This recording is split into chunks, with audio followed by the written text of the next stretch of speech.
Repetiam-se os janeiros, somando alegrias e provas, dificuldades e esperanças na vida de Chico. Nesse tempo, uma lição marcante. Sua saúde sofre grande abalo com a possibilidade de um iminente ataque de uremia, o que poderia precipitar para um colapso e sua morte. Conformado com a ideia de sua desencarnação, ora a Emmanuel para que o recebesse no além, ouvindo dele precioso ensinamento. Não posso auxiliá-lo, Chico. Tenho muito o que fazer. Mas, se você acha mesmo que chegou a sua hora, então recorra aos amigos do Luiz Gonzaga. Você não é melhor que ninguém. O médium, contudo, recuperou-se e o primeiro semestre de 1941 foi ocupado com a psicografia de novo trabalho de Emmanuel, Paulo e Estevão, a emocionante história da conversão de Saulo ao cristianismo, obra cuja recepção permitiu a Chico contemplar quadros no mundo espiritual evocativos dessa significativa passagem. No segundo semestre, Emmanuel volta a falar de suas existências anteriores, lembrando em Renúncia sua participação no drama envolvendo Alcione e Carlos, episódio no qual ele encarnou o padre Damiano. Por essa época, o orientador espiritual comenta com Chico que algumas autoridades espirituais estavam dispostas a algo lançar em nosso meio com objetivos de despertamento, e desde então, onde se concentrasse, o médium via sempre ao seu lado um espírito que depois se revelou como sendo André Luiz, e que, segundo Emmanuel, estava se afinizando e treinando para se desincumbir da tarefa projetada e que se iniciaria 2 anos depois.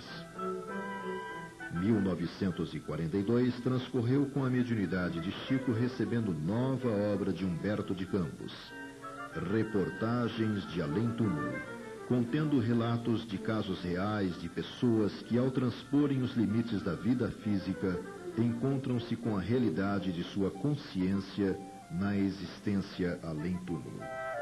O primeiro semestre de 1943 foi dedicado à recepção de Cartilha da Natureza, do poeta fluminense Casimiro Cunha, e é concluído Nosso Lar, o primeiro trabalho de André Luiz, contendo descrições de seus primeiros tempos no plano espiritual, suas surpresas e emoções diante da vida na colônia que foi recolhido 8 anos depois da desencarnação. Para ter facilitada sua tarefa, o próprio Chico foi em desdobramento espiritual levado por Emmanuel e André Luiz a conhecer regiões suburbanas do local descrito no livro. Os próximos meses foram utilizados na psicografia de Os Mensageiros, segunda das obras de André Luiz, concluída em fevereiro de 44, relatando uma semana de trabalho realizado por mensageiros do bem em diferentes planos de vida. A produção mediúnico-literária sofreria neste ano como que uma interrupção ante as repercussões negativas do processo movido pela viúva do escritor Humberto de Campos contra o médium e a Federação Espírita Brasileira, episódio de grande repercussão ao longo de vários meses, porque se arrastou, consumindo muito espaço na imprensa que identificou no caso um verdadeiro filão, como se depreende da leitura da obra A Psicografia ante os Tribunais, de Miguel Timpone, sem falar naqueles que, em nome da doutrina, se transformaram em provocadores e ironistas, esquecendo os mais comezinhos deveres cristãos.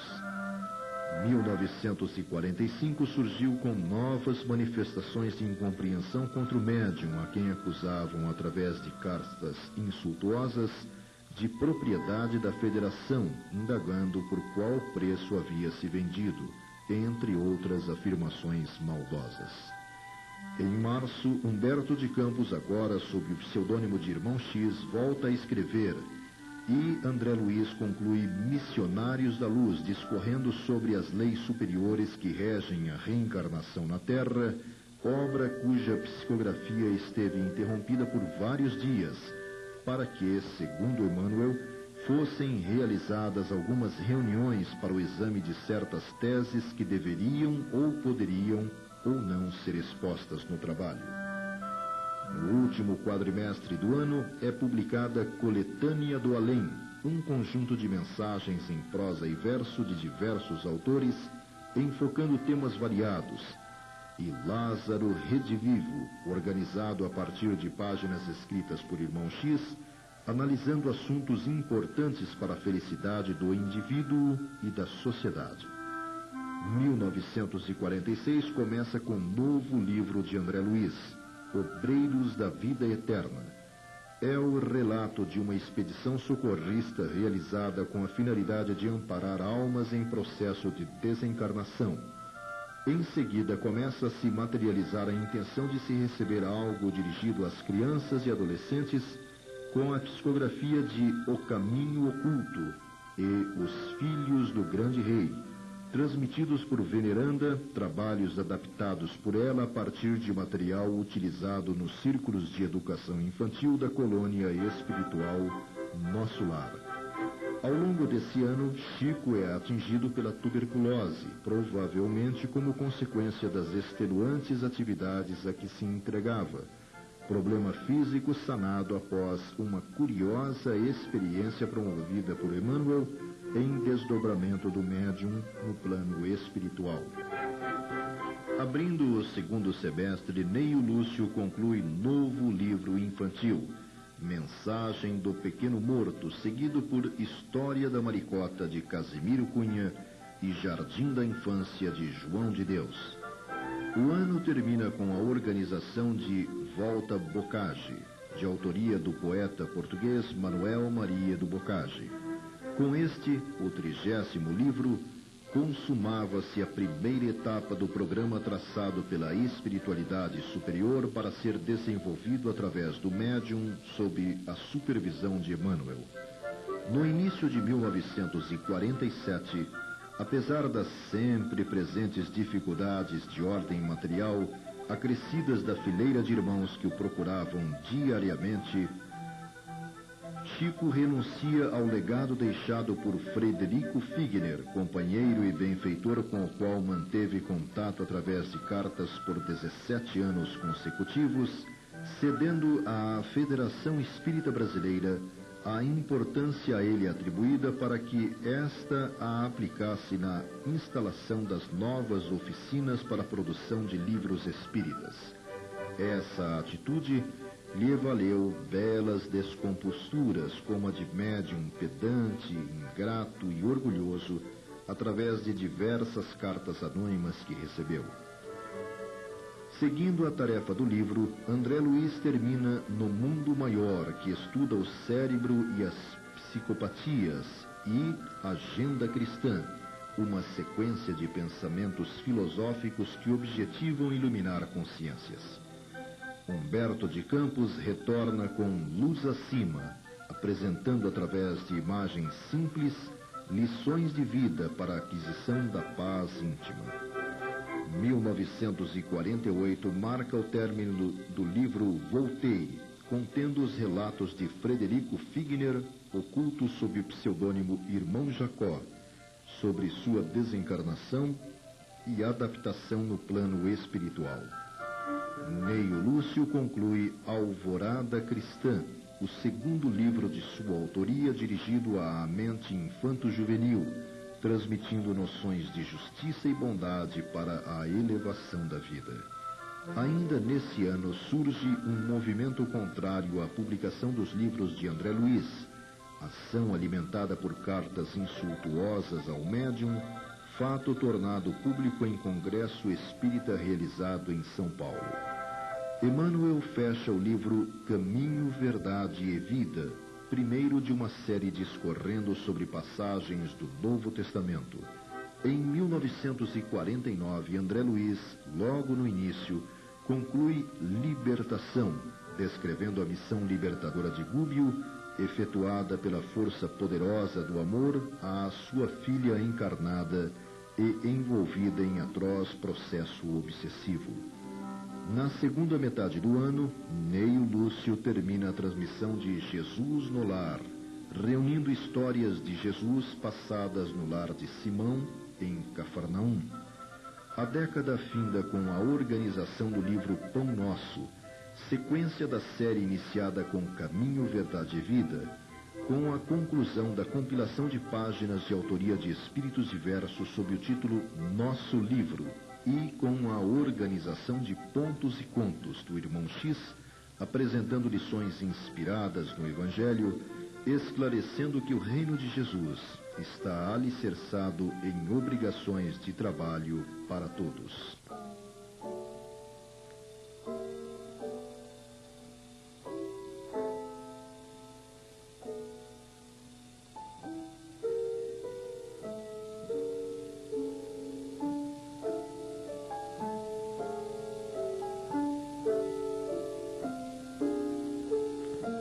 Mais de 20 anos haviam se passado desde que Chico dera seus primeiros passos no caminho da mediunidade.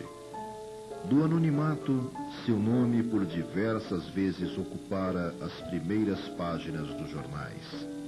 Fosse pelo resultado de sua produção mediúnica, fosse pelos rumos do episódio judicial motivado pela interpelação dos familiares de Humberto de Campos, ou ainda pela recusa em aceitar parte da herança deixada pelo empresário Frederico Figner, Chico tornou-se figura conhecida. Em todos os instantes, porém, recusava qualquer associação entre a produção dos espíritos desencarnados e ele mesmo, cuja capacidade intelectual e cultural reconhecia por demais deficiente. Pressionado a fazê-lo, em tempo algum, negou a autenticidade dos escritos transmitidos pelos espíritos. Em nenhum momento também admitiu receber o que quer que fosse em troca do exercício da mediunidade, transferindo para editoras e instituições os direitos que a lei lhe garantiria por ter o nome estampado na capa dos livros. Em resumo, o dar de graça o que de graça se recebe encontrou nele um exemplo marcante. Da prática quase compulsiva da mediunidade aprendera o sentido do disciplina, disciplina, disciplina, normas estabelecidas por Emmanuel logo no início, no primeiro encontro que tiveram para que obtivessem êxito no programa que desenvolveriam juntos.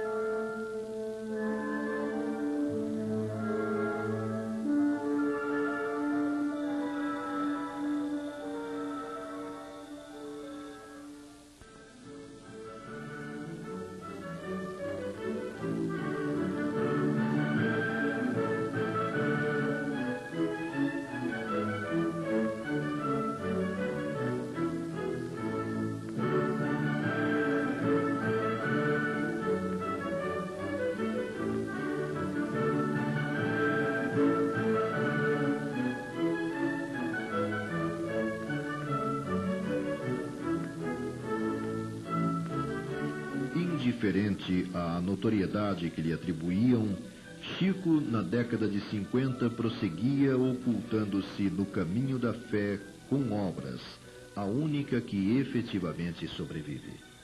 A César oferecia suas horas de trabalho, remunerado, para prover o lar que o abrigava do necessário para sua manutenção. A Deus consagrava a outra cota de tempo que lhe restava. Alvo de calúnias, atingido pelos inimigos típicos de um planeta de inferioridade relativa como o nosso, resistia às feridas abertas pela ingratidão daqueles que, como pondera Kardec, não se sentindo dotados de força para se elevarem, procuram rebaixar os outros ao seu nível, obstinando-se em anular pela maledicência aqueles que os ofuscam. Lances difíceis e amargos, portanto, assinalariam seus dias futuros e, apesar dos desgastes que tão intensas emoções lhe imporiam, suas convicções nos ideais que abraçara se fortaleceriam ainda mais.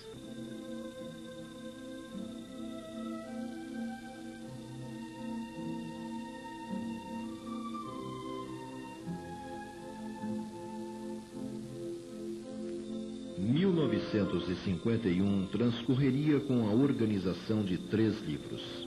O primeiro, Falando a Terra, um conjunto de mensagens psicofônicas de diversos espíritos, inclusive escritores desencarnados, que voltaram relatando e esclarecendo alguns acontecimentos marcantes vividos por alguns personagens conhecidos da história do Brasil, estimulando o coração humano à sementeira do bem. O segundo, Páginas do Coração, contendo cartas de Cândida Pierrot Coneric a seu esposo, estimulando-o a palmilhar o caminho da caridade, da compreensão e da tolerância. Ocorre a visita de Pietro Baldi a Chico, ocasião marcada pela emoção e da qual resultou, entre outras coisas, na recepção pelo médium de uma mensagem do espírito de Francisco de Assis, o santo da Igreja Católica, dirigida ao filósofo italiano.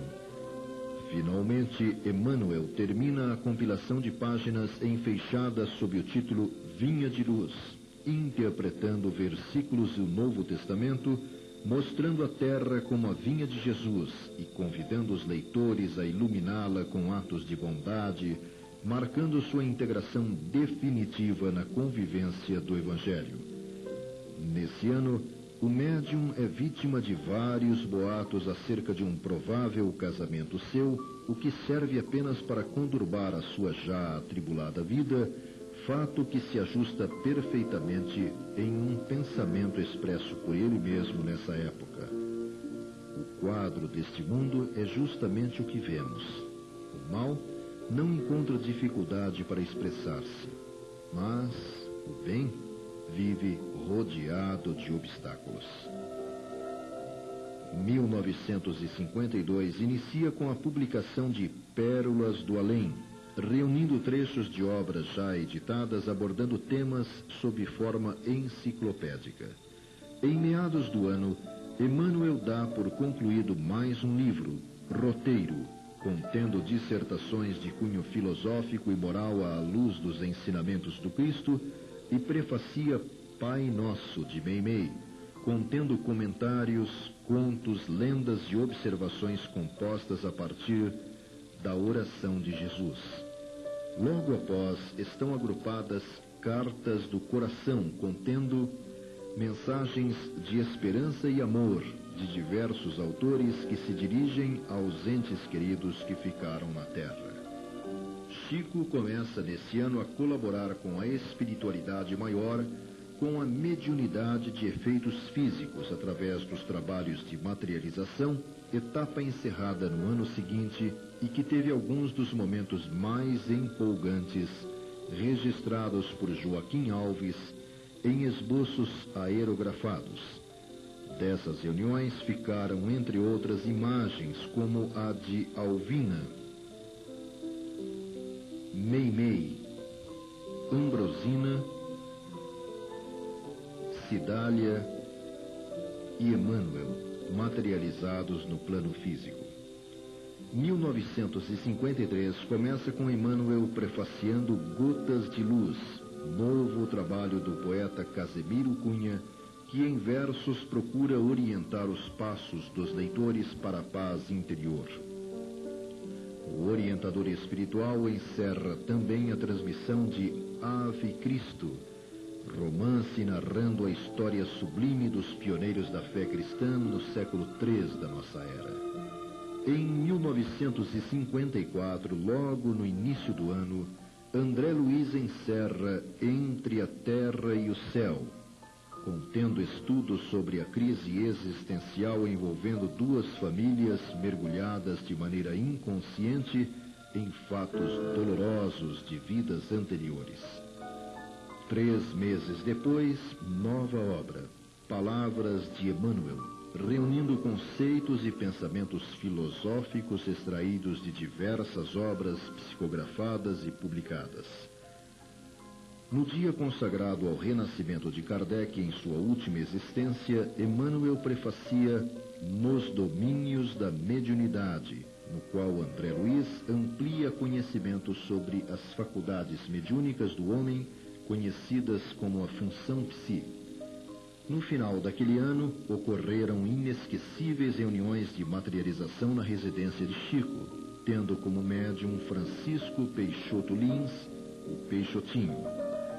Meados de 1955 marca o término de Instruções Psicofônicas, obra organizada por Arnaldo Rocha, compreendendo comoventes relatos de entidades recuperadas após o choque da verdade no trato com a morte, além de inúmeras mensagens de caráter científico, filosófico e religioso, obtidas através das reuniões de desobsessão realizadas no Centro Espírita Luiz Gonzaga, reiniciadas em 1952, visto terem sido interrompidas em fevereiro de 39, quando da desencarnação de José Xavier, que as dirigia em nosso plano. 1956 começa e é concluída Fonte Viva, a quarta obra da série Caminho, Verdade e Vida, contendo a interpretação dos textos evangélicos, oferecendo lições de vida diária, expondo a doutrina espírita como fé raciocinada. O primeiro dia de 1957 marca o fim de Ação e Reação, novo trabalho assinado por André Luiz, consistindo em estudo detalhado do karma dos hindus, visto como conta do destino criado por nós mesmos, explicando a natureza de grande parte dos sofrimentos humanos a partir de causas de vidas anteriores. Arnaldo Rocha conclui Vozes do Grande Além, segunda coletânea de relatos verídicos apresentados em reuniões íntimas por espíritos desencarnados, narrando experiências vividas na carne, suas provações, seus erros, suas dores, destacando a perfeição da justiça divina, além de inúmeras dissertações filosóficas, científicas e evangélicas. Chico recebe a confirmação do interesse da direção da Federação Espírita Brasileira em publicar na revista Reformador páginas recebidas pelo jovem médium Valdo Vieira. O espírito que assina Irmão X termina Contos e Apólogos, reunindo fábulas e contos revelando alegorias morais profundas e passagens de Jesus com pessoas de seu tempo, introduzindo lições de vida para a prática diária. Ainda nesse ano, complicações de saúde derivadas de uma labirintite prejudicam o trabalho do médium. Atingia-se 1958 e Emmanuel finaliza a transmissão de Pensamento e Vida, nos dando a ideia de um curso ministrado no mundo espiritual, dedicado ao estudo do pensamento e dirigido a espíritos em vias de reencarnar. Logo após, Chico revela a amigos estar frequentando fora do corpo físico, uma noite por semana, uma escola da espiritualidade em que Emmanuel é professor de doutrina espírita, segundo ele uma experiência maravilhosa. No início do segundo semestre está concluído Evolução em Dois Mundos, obra de André Luiz, recebida simultaneamente em Pedro Leopoldo e Uberaba por Chico e Valdo Vieira, ambos convidados em dezembro do ano anterior pelos instrutores espirituais Emmanuel e o autor, os quais lhes explicaram que no ano seguinte compreenderiam as razões. O livro, psicografado em circunstâncias inéditas, representa uma tentativa de André Luiz em apresentar um resumo da história da alma humana à luz do Espiritismo, utilizando os conhecimentos e registros já feitos pela ciência da humanidade. Evolução em Dois Mundos representa ainda o 60º livro recebido por Chico, ficando assim concluída a segunda etapa da tarefa programada para ser por ele executada no campo da literatura mediúnica. Agora, segundo Emmanuel, os mentores da vida maior dilatavam o limite para 100 livros. Chico passava a ser alvo de infelizes acusações públicas, fato explorado fortemente por jornais de todo o Brasil e que se constituiu num martirizante problema para o médium. Acusações essas que lhe tiraram a já escassa paz que desfrutava para o exercício de suas atividades. Termina o ano e Chico, com a visão já bem prejudicada, é afastado do trabalho profissional para o encaminhamento de sua aposentadoria. Premido por tantas circunstâncias adversas, Chico viaja a Uberaba, tendo como bagagem apenas a roupa do corpo, aí fixando residência provisoriamente num pequeno barracão, à rua Eurípides Barçanufo 185, ao lado do qual começa a ser construída a Comunhão Espírita Cristã. Ainda em 1959, André Luiz encerra a transmissão de Mecanismos da Mediunidade, segundo livro recebido em conjunto pelos médiuns Chico e Valdo, estudando as diferentes modalidades de mediunismo e suas correspondentes manifestações fenomênicas, descritas através de analogias com os fenômenos do eletromagnetismo. Emmanuel prefacia o livro Evangelho em Casa, assinado por Meimei, relatando reuniões de Evangelho no lar, ilustrado por histórias exemplificando o sentido da paz e da alegria. Termina o ano com o desencarne do pai de Chico, João Cândido. 1960 nasce com Emmanuel prefaciando Religião dos Espíritos, contendo comentários do orientador espiritual em torno da substância religiosa de O Livro dos Espíritos, a primeira das obras básicas de Allan Kardec, o codificador do Espiritismo. Nesse ano surgiram mais duas obras recebidas por Chico e Valdo Vieira.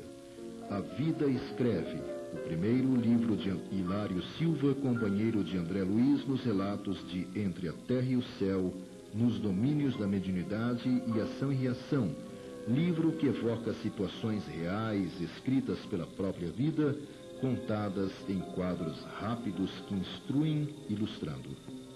Hilário Silva é autor da terceira obra lançada nesse ano, Almas em Desfile, reunindo contos que retratam a conduta humana, criando situações embaraçosas cujos resultados geralmente são atribuídos à ironia do destino.